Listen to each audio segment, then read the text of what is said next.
मुक्तपणे मुक्त श्रेष्ठपणे श्रेष्ठ सर्वत्र वरिष्ठ आदिशक्ती मुक्ताईची जी पालखी आहे त्यांच्या आजोबा असलेले गोविंदपंत यांच्या समाधीच्या जवळ आपण माझ्या पाठीमागे पाहतोय। अशा पद्धतीने हा आजोबा नातीच्या भेटीचा जो सोहळा आहे तो अत्यंत दैदिप्यमान सोहळा बीडच्या बिंदुसरेच्या तीरावरती मोठ्या थाटामाटामध्ये संपन्न होतोय।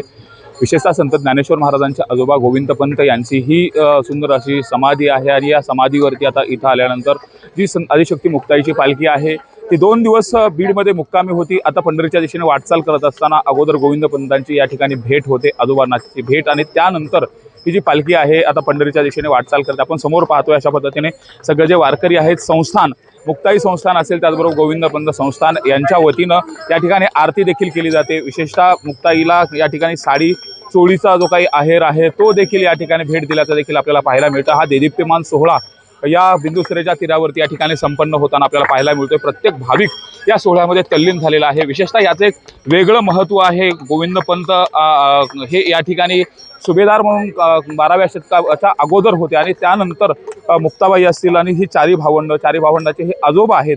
त्यामुळे हा जो एक आजीनाथीचा जो काही आजोबा नाथीचा जो काही भेटीचा सोहळा आहे हा सुंदर पद्धतीने पार पडतो। गेल्या 350 वर्षापासून ही जी काही परंपरा आहे ही या ठिकाणी साजरी केली जाते। अनेक संत महंत देखील या ठिकाणी उपस्थित असतात आणि हा सोहळा पाहण्यासाठी हे या ठिकाणी असतात। जसा सूर्य उदय झालेला आहे त्याच पद्धतीने पालखी सोहळा बरोबर 6 वाजता निघतो आणि या ठिकाणी आल्यानंतर हा सुंदर असा देखणा सोहळा संपन्न होतोय। काय वर्णन करायला सोहळ्याचं?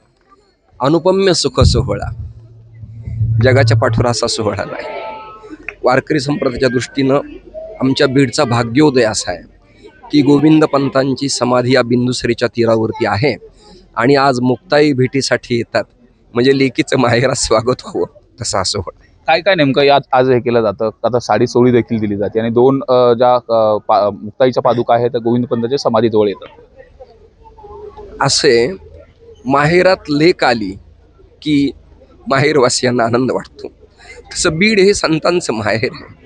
इथे मुकुंदराज, दासोपंत, जनी जनार्दन, नगद नारायण, भगवान बाबा, वामन भाऊ, बंकट स्वामी महाराज, चाकरवाडीची माऊली अशा अनेक सत्पुरुषांचे पदस्पर्श इथं लागलेले आहेत आणि गोविंदपंतांच्या समाधीची ऊर्जा काही अलौकिक अशा प्रकाराची आहे। तुम्हा सगळ्या इलेक्ट्रॉनिक मीडिया तंत्राच्या मुळे भारतवर्षभर हा आमचा निरोप जातो। सद्गत झालाय, डोळ्यामध्ये पाणी येते का? आता हा अलौकिक सोहळा पाहिला, वस्तुस्थिती आहे ना, आनंद वाटतो आम्हाला। आपण पाहतो इथं आलेला प्रत्येक वारकरी आहे, प्रत्येक या ठिकाणी जो सद्गत झालेला पाहायला मिळतोय। का तर आजोबा नातीची ही अलौकिक भेट आहे आणि हा सोहळा देखील या ठिकाणी संपन्न होतोय। यामध्ये मुक्ताईमधील आणि बीडकर सगळे या ठिकाणी आपण पाहतोय की सगळे या भक्तिरसामध्ये तल्लीन झालेले पाहायला मिळतात आणि अनोखा दैदिप्यमान सोहळा नाही या आनंदाचे जोडा सांगता गोष्टी लागती गोडा आलासी आकार आमुचा चाडा तुका म्हणे भिडा भक्तीशी या संतांच्या प्रमाणाची अनुभूती आज आपल्याला या ठिकाणी पाहायला मिळते। सुरेश जाधव, न्यूज 18 मराठी।